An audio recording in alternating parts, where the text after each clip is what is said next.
Ben Mulroney. He is, as Fred said, a writer, a broadcaster, a producer. He's been a columnist, a fellow columnist for the Toronto Sun, a reporter for ABC, Good Morning America, and he could have gone to college in a heck of a lot of places, but he chose Duke University. Go Duke!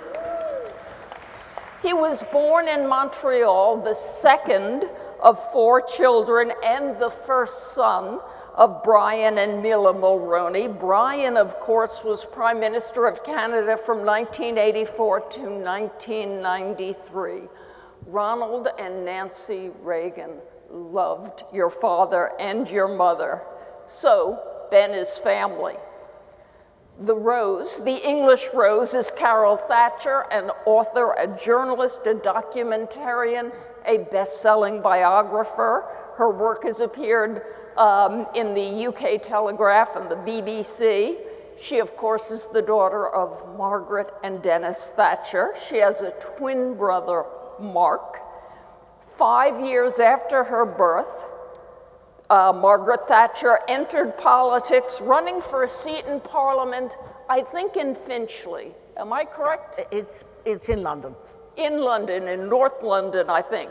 Carol's a graduate of the University College of London. She was a young woman when her mother, Margaret, was elected Prime Minister of Great Britain, and she later memorably said, Carol did, "You need quite good shock absorbers and a sense of humor that is deep to be the Prime Minister's child." Ronald and Nancy Reagan, of course, loved Margaret and Dennis, so you are here with family too. So welcome again. As we discussed earlier, you have both lived lives where you both had to be somewhat discreet and circumspect and perhaps subtle when speaking in public. But tonight, because you're with such close friends, you can feel free to be as indiscreet as you would like. So I'm going to start in a very basic way. You are both grown-ups. When you were kids, your parents entered history. They produced a trio of historic figures called Reagan, Mulroney, Thatcher. As you look back, what was that historic trio? I'll ask you first, Ben. What was the meaning of that? From my perspective today? Sure. Because as a child, I knew that Lady Thatcher and the president were significant people. But today, I look back and I see three commanding figures who were able, all while defending and upholding the values of their country and promoting the mandate that they were given from their voters, were still able to find common cause and row in the same direction. Fair enough. Carol? A very warm British good evening, everybody. It's a pleasure to be here. If my mic doesn't work, you'll still be able to hear me because I inherited a very strident voice from you know who. I look back on the Maggie and Ronnie Reagan story as the evil empire guy and the Iron Lady. Because as other panelists have said earlier in the day, of course, Ronnie made the speech, called the Soviet Union the evil empire. Some years before that, a Soviet newspaper had called my mother the Iron Lady. It was a nickname she loved, and she always did her absolute best to live up to it. And she became very good being metallic.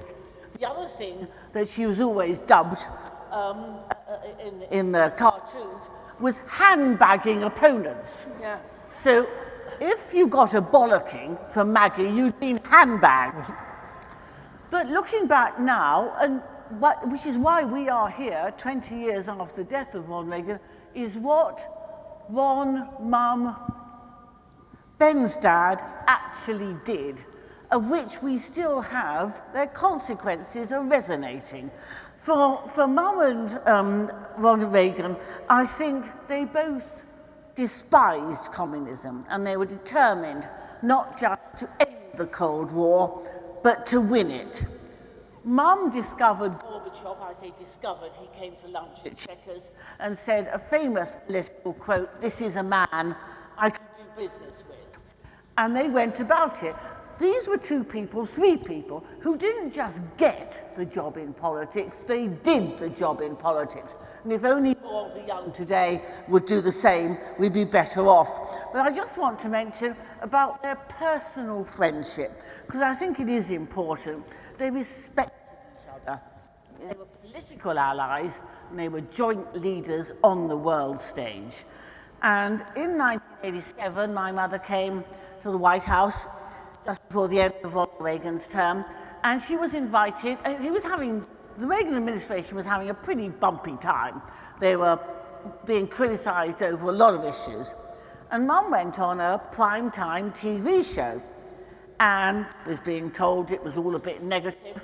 And so she said, stop it, cheer up. This is a great country with a great president, a great future.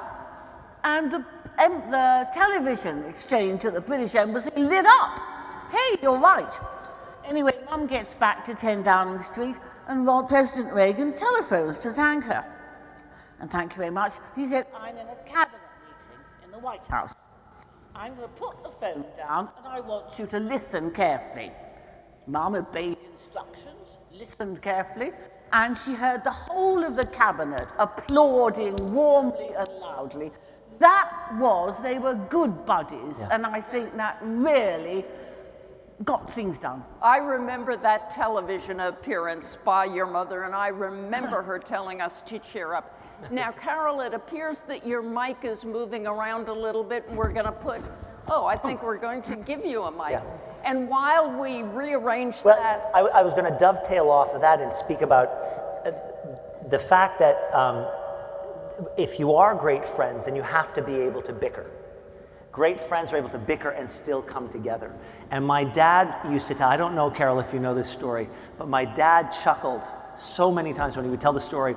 He'd come back from an event, say, you could always tell if he was in trouble with Margaret Thatcher, depending on how she described her country when they would sit around round tables at a conference.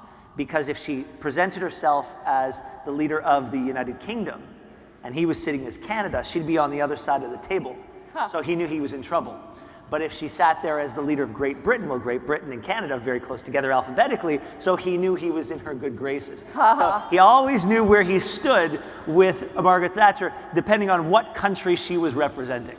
So let me ask, this is something I have been very curious about with the children of the Reagans and with the children of many contemporary American political conservatives. I think it has been in our time extra challenging to be the son or the daughter of a conservative political leader as opposed to Labor, as opposed to the liberals. A, am I right? B, if I am, will you cop to it? And C, do you got some stories? Far away. Yes. I had a relatively easy childhood. There wasn't. Look, the press really focused their ire on my dad, so they didn't really have a lot left for me. All right. Yeah. No, but honestly, I was 6 to 16 or 7 to 17, and I was a good kid. You know, I wore socks back then. But at what time did you realize your father was a significant political personality in your country? The night he won the leadership of the Progressive Conservative Party on June 11th, 1983. I was watching that at home. I was watching it at home with my sister. My parents were in Ottawa, and How old? I was 6, 7. I knew exactly Wow. what was going on. And it was a did. smoky room in the Ottawa Convention Center, and it was a brokered convention, and you had the people moving from side to side, people smoking everywhere, and it was, and you could see the waves of people moving towards him, and I knew something really significant was happening. So I knew then. So you were a little kid in single digits, so then you're growing older and you're 8 and you're 10 and you're 12. And how did it seem to you to be the son of such a figure in a famous family? Oh, come on, Peggy. Little Ben's halo just gleams. I couldn't hear you, I'm so sorry. No, well, Carol, you go. But for me, the issue was never about whether or not I thought the press would be fair to me. I always felt the press was very unfair to my dad and to my mother.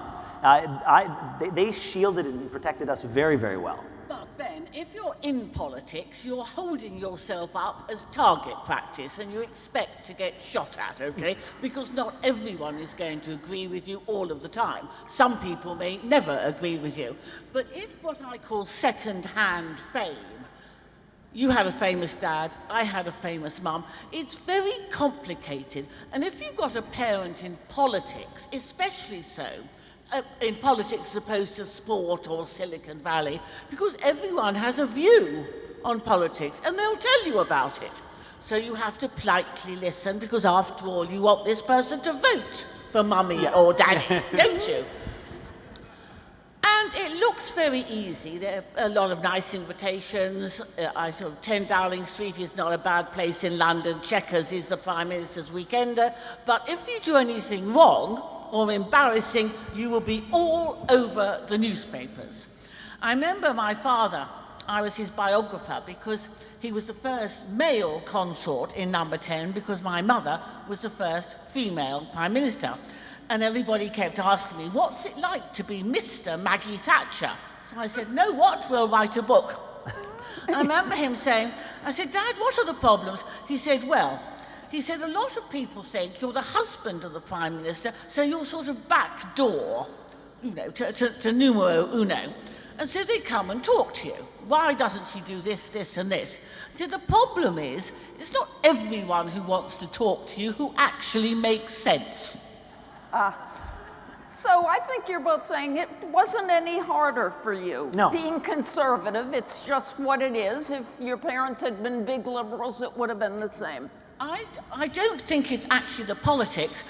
My mother stood for Parliament before I was born. She was the youngest candidate straight out of Oxford University. She lost. She got in, as you said, Peggy, in your introduction, when I was a school kid.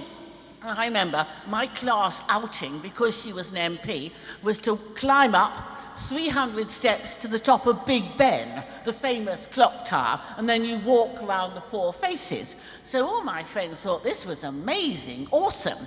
My fellow students were less impressed when she was Secretary of State for Education when I was a law student. Because students, as you might all know, like to go off and demonstrate. I've heard that. You've noticed? Yes, I have noticed that. But then you look down the track. What do I say? It's like walking on eggshells. You were so much younger, you see. It's like walking on eggshells. It looks easy, it's fine, until you do something wrong, and then you're in big trouble. But it's temporary, and I'm only now realizing that after my dad passed away. For those of you who don't know, my dad passed away on February 29th. So if the stories, by the way, if the stories of him make me a little emotional, you'll understand why. Yeah. But we spent the better part of his time in power. At least I did, as his sensitive son, sort of with a sense of that we were under siege from a hostile press, and which then, depending on the circumstances, could lead to hostile protesters and that sort of thing. And so when he passed away, I was concerned that would translate into how we would have to organize his funeral, and I wasn't the only one in my family who felt this way. And it turns out there was this well of love and respect for him. That I guess I don't know if you bottle all of that frustration that leads to leaving politics at 13% in the polls. If you bottle that, it turns into this love that we experienced so many years later. In time. Yeah, In time. In time, it changes. So those feelings are snapshots in time. They're not permanent, and they are not the truth. They are just what you have to live with while the person, your mother or my father or President Reagan, are doing those tough things that are going to hopefully put their countries into a better place. Yes. In the last months of his life, I told you, in October or November of last year, I was lucky enough to be at a large dinner at which your father was given a great honor. It was in New York. It was in New York, and I was lucky to sit with him. And we hadn't seen each other in some time, and we took each other's hands and we chatted. And then he looked at me and he said, "I'm the last of them, you know." And he didn't even have to explain what he meant. He meant he was he was the last of the great figures of the 1980s, your mama, your papa, John Paul. Someone mentioned, I think fairly, Helmut Kohl today. Let me ask you, when did Ronald Reagan enter the space of the Mulroney family dialogue? When did you become aware of him? So I'm not entirely sure if it's the same moment, but the video that we saw about my dad and President Reagan being at an airport together, it could have been the same time I first met President Reagan, where I turned a corner into a waiting room at the government area of the Ottawa airport, and I bumped into this man who was a towering figure, and I looked up at him like a kid who sees a California redwood for the first time. And it was the first time I had ever felt awe when I met someone. I can't remember how old I was, but if it was around that time, I was less than 10 years old, and that was the first time I ever saw Ronald Reagan in person. Wow. I remember taking a few steps back, noticing he was taller than my dad, which was weird to me. I didn't expect people to be taller than my dad. Right. And there he was, and he had a smile and a gregarious charm to him, and these are emotions I was feeling at the time. I can't remember what was said, but from that moment on, he imprinted on me that he was a significant person in our lives. And a family friend. And a family friend forever. Carol, you're on your way up. You're perhaps launched by the time Ronald Reagan enters the life of your family? Yes, well, actually, my mother met Ronald Reagan before they got top jobs, okay? And I think that was very instrumental in their relationship. I remember him, and I can see it now, the 3 C's, the extraordinary charisma he had and exuded all the time. His comic sense of humor, and his conviction. He did what he said he was going to do, no changing the policy between breakfast and lunch. And in the video we've just seen, one of the Reagan kids said he was a gentleman. He was. My brother got lost in a motor rally in the Sahara Desert, which is quite a big place. And it was big, front page news. Nobody knew where he was, where he'd be found, and so on. And when he was found... hold it closer. When he was found, the phone went in 10 Downing Street, Ron Reagan, to say how pleased and relieved he was. That's what buddies do, one to another. The other thing I thought was remarkable about Ron Reagan was his feet never left the ground, however famous he became. And when Mr. Gorbachev and Raisa, who were treated like rock stars, by the way, went to the White House, he was running late, and all the presidential aides were very worried. You don't turn up late for the president. Anyway, Gorby arrives. Ron Reagan, hi, we thought you'd gone home. And then at the end of the meeting, another presidential aide said, "Oh, Mr. President, I hope you don't mind that Mr. Gorbachev has been rather hogging the spotlight." "Oh, no. You see, I once co-starred with Errol Flynn."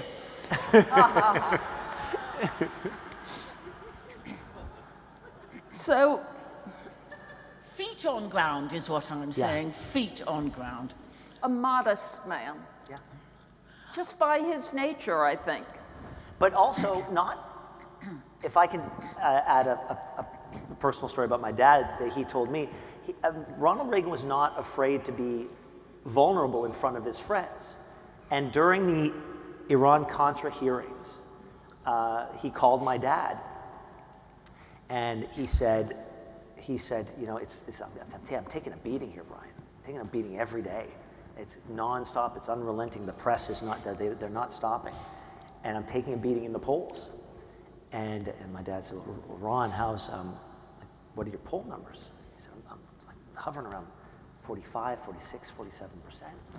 My dad leans into the phone and goes, Ron, on a good day, Maggie, Helmut Kohl, Francois Mitterrand, and I combined don't hit 49%.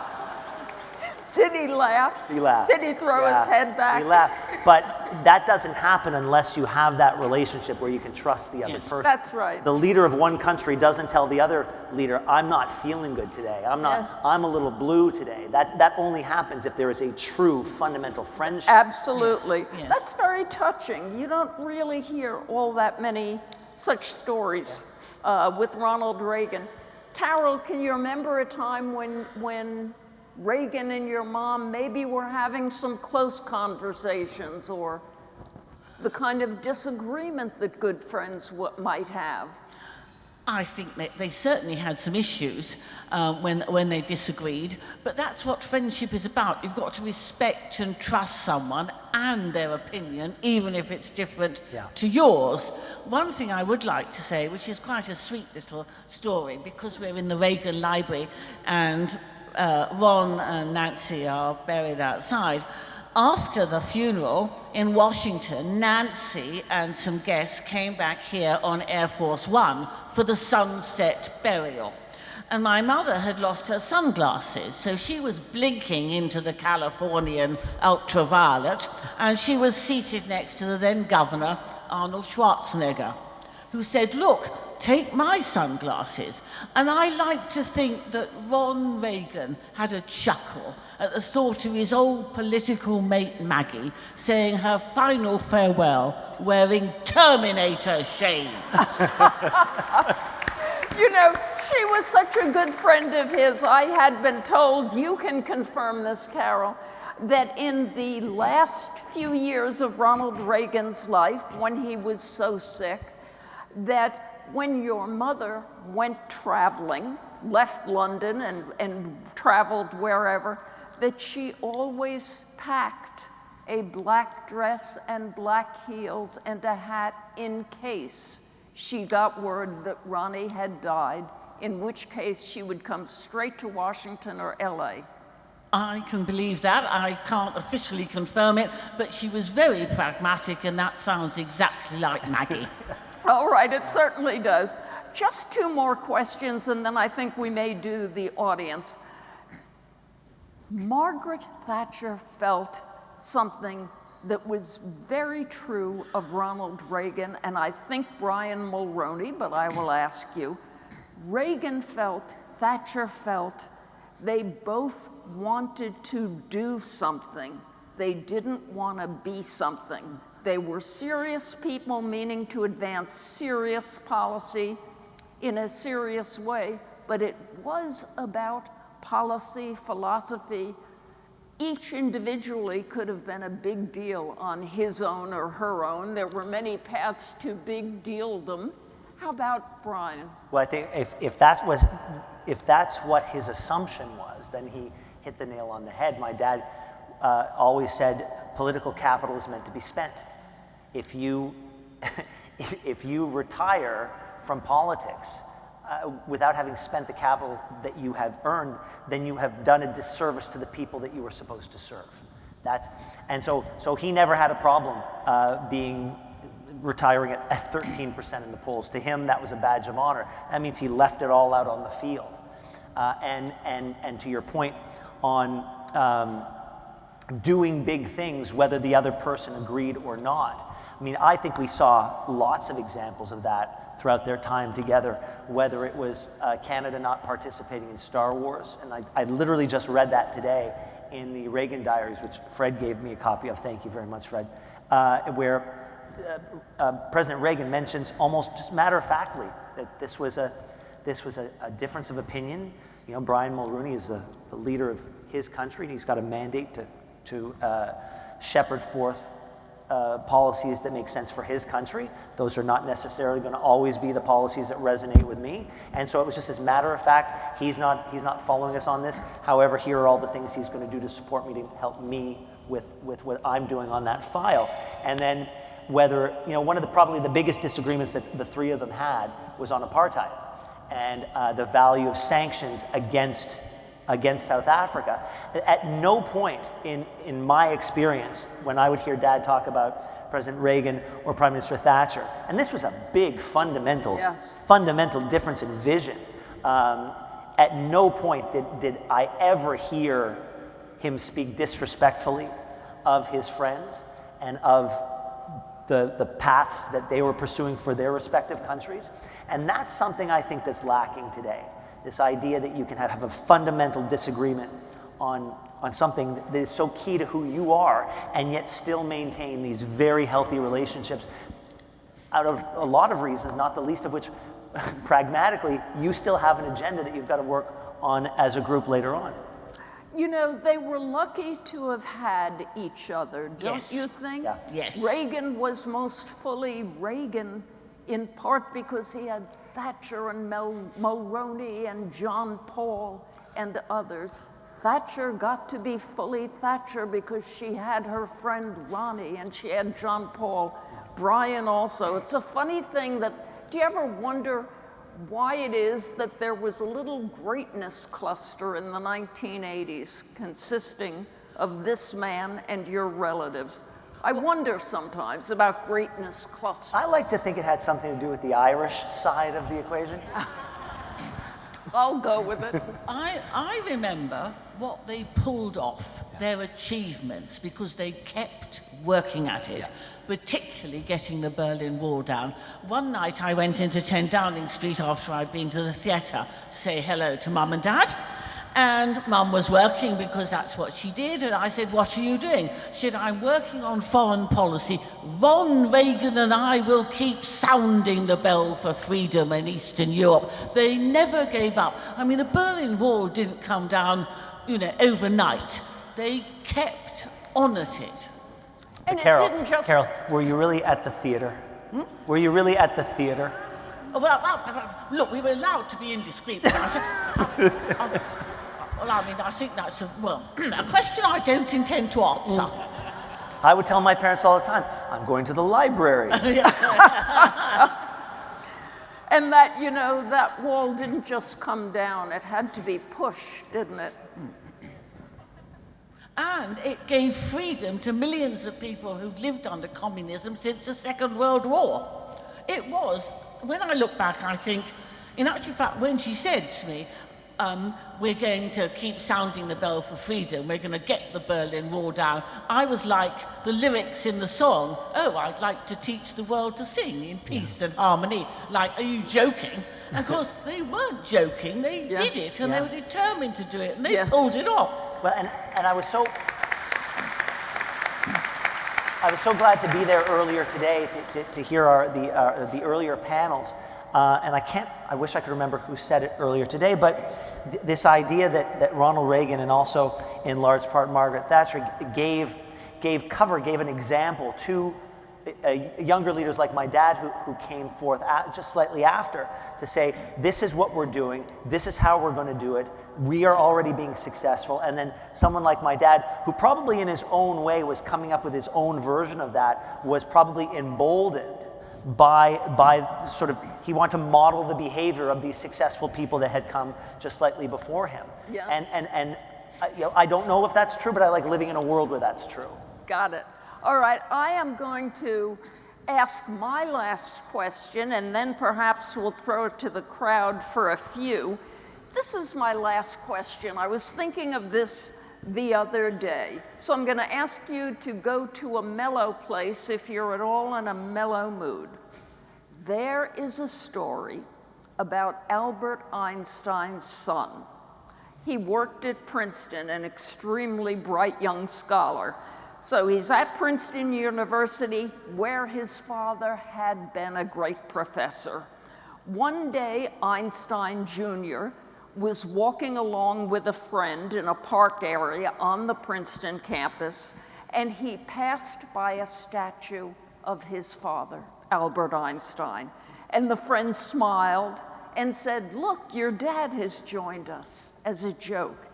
And Einstein Jr. smiled and said, "You know, it's not always easy to be the son of a statue." I read that once and I thought, wow, that's something.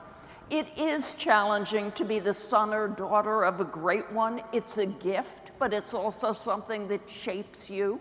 And I'm wondering what that story makes you think of, and if you have anything that it might make roll out of your head or your heart.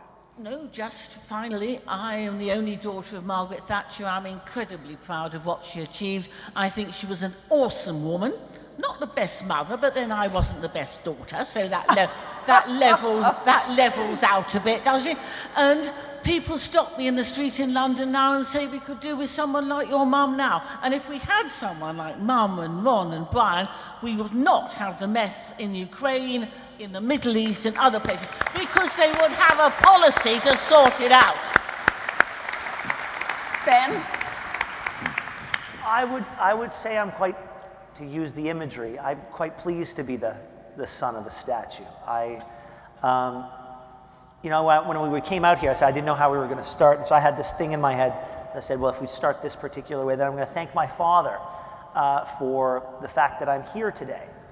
I've always wanted to come to this library. I've never been able to get here, to be here on this day with this wonderful group of people. I wouldn't have come here on my own. My dad opened up a world to me that I would never have had access to. And he gave me a life that I could only dream of. And it, to me, is the most surprising thing is even after he's passed, he's still doing those things for me. So What do you mean by that? Well, he's not here, and yet I got invited. And yet you're here. And yet I am. He championed me every second of the day. Mm.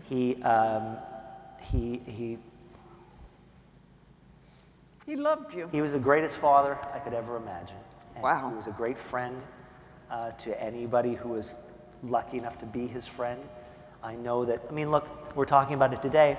I was telling you that your mom came to stay with us long after she left politics. I know that my dad, one of the great things in his life was to visit Mr. and Mrs. Reagan after politics. I mean, that has nothing to do with the transactional nature of politics. That's friendship. And they were friends to the core, and sort of the love that he gave to his friends was an extension of the love that he gave to his family. So I'm happy to be the son of a statue. Can I just add, my mother was a great optimist, and I think Ronald Reagan was too. And many a time I heard her say, and this is quite relevant in other aspects of life, don't look back, you're not going there. All right. I like that. I think we can take a question or two from the audience. We're getting close on time, but if anybody has a question they'd greatly love to ask, we can take it. In the meantime, let me just say, history is not rich with great friendships among and between great leaders at a time of heightened tension. And what your parents had with each other, the relationship they had, was meaningful and kind of moving and kind of inspiring for young people here who think, God, maybe I could go into politics, maybe I could rise and do big, important things, and maybe I could have a few good friends who are helping me do it too. So what a trio they were, what a group. They were, but what you just spoke to is, I think, the needle that they were able to thread for a leader to be able to say, how can I help my friend? I mean, that's a tricky needle to thread, because you have your own responsibilities as the leader of your own country. You have people that you represent, and what your friend wants might fly in the face of what you are obligated to do for them. Sure. And they all found a way to thread that needle on more than one occasion. And in doing so, they probably helped each other out and in ways that they probably never set out to. Probably. I was thinking earlier today about Helmut Kohl and how poor Ronald Reagan got into a heck of a lot of trouble going to that cemetery in Germany. Do you remember that had later been turned out to have had some SS members or some horrible folks there? And the easiest thing for Reagan to do was say, that was a blunder, we're terribly sorry, that event will not happen. But Reagan had given Helmut Kohl his word, and Helmut Kohl was his friend, and Helmut Kohl was embarrassed and politically humiliated. So Reagan went forward with it, paying some price of his own back home. Go ahead. I didn't see another hand go up, so maybe I'll start the questions. I was just wondering, your parents entered politics 40, 50 years ago. Politics have changed a lot since then. If they were starting today, one, do you think they would even go into politics in light of what the environment's like? And do you think they'd be successful? Wow. So when my dad got out of politics, we got him a BlackBerry. And we would send him emails or texts. And in short order, we would get a reply. We're like, great, Dad knows how to use the BlackBerry. No. What would happen is he would get the email and he would look at it. And then he would call his assistant. She would type the email and we would get a response that way. So that's an illustration to say, I have no idea what sort of politician my father would have been in the social media age. He never quite got it, but he was a master at communication in his own way back in the day, so no reason to think he wouldn't have mastered that type of communication. Huh. How about Margaret Thatcher? Maggie was very good at moving with the times when the House of Commons in our Parliament was televised for the first time, Prime Minister's questions especially. She was very nervous about it. But once she got used to it, she was a star of the show. So she said, you get on with it. If she was around today, God help a few people in the world who are up to no good. Wow. All right, one more. If I may, two questions. One, a lighthearted one. As an avid football fan, may I ask what your favorite football team is, Carol? Look, I don't know one end of a football from the other. Second serious question. Fred made reference earlier that when many years ago, on this date, the president was having dinner with your mother in 10 Downing Street. At the same time that was occurring, England was involved in the Falklands War, if you recall. Did your mother ever say anything to you about perhaps any conversation that she may have had with the president about participation in the Falklands War? I think the perception was at the time that America was nothing but extremely helpful. Fair enough. All right. Well, I think there's someone over here. That's what friends do. You back each other up. That's what you do. Mm-hmm. Just a quick one about the spouses and any insight you have into the friendship. You talked about your parents collectively being friends. Just the interplay among Mrs. Reagan, Mrs. Mulroney, and Mr. Thatcher.